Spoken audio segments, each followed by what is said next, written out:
আসসালামু আলাইকুম, welcome to Shahnaz recipes. আজকে আপনাদের সাথে বরই আচারের রেসিপি শেয়ার করব। 24 ঘন্টার মতো বরই ভিজিয়ে রেখেছিলাম। যত বেশি ভিজবে তত বরইয়ের আচার সুন্দর হবে, এই জন্য বেশিক্ষণ ভিজিয়ে রেখেছি। এখন পানি দিয়ে বরইগুলো সিদ্ধ করে নেব। আধা ঘন্টার মতো সিদ্ধ করলেই হবে। এরপর পানি সেকে নিয়ে আচার বানাবো। বরইয়ের আচার আমি সবসময় এভাবে বানিয়ে থাকি।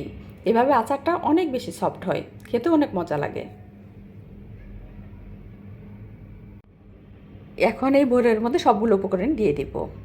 প্রথমে বড়িগুলো সেঁকে নিয়েছি, এর মধ্যে দিয়ে দিলাম গুড় পরিমাণ মতো।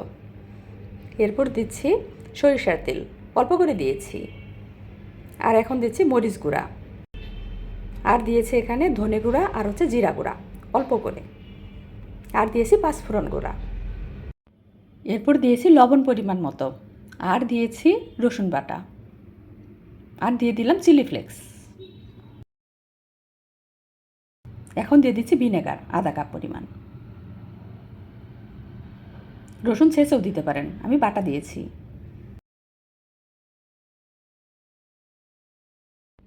সব কিছু এখন একসাথে মিশিয়ে নেব। এরপর চুলাতে অল্প আঁচে জাল দিতে হবে। এই আচারটা বানানো আমার কাছে সহজই মনে হয়। সব উপকরণ একসাথে দিয়ে জাল দিয়ে নামিয়ে নিলেই আচার তৈরি হয়ে যাবে। দেখুন বোরের আচারটা কেমন লোভনীয় হয়েছে, এটা খেতেও অনেক মজার হয়েছিল। অল্প আঁচে জাল দিয়েছি অনেকক্ষণ, এরপর বড়িগুলো সফট হয়ে গিয়েছিল। বড়িগুলো আলাদা করে ফাটিয়ে দেওয়ার দরকার নেই, এইভাবে নাড়তে নাড়তে বড়িগুলো গলে যাবে। আমি কিছুক্ষণ পরে চুলা থেকে নামিয়ে নেব। বড়ির আচার আমার রেডি। আজকে এই পর্যন্তই। আমি শাহনাজ বিদায় নিচ্ছি। আবার নতুন কোনো মজার মজার রেসিপি নিয়ে হাজির হব ইনশাআল্লাহ।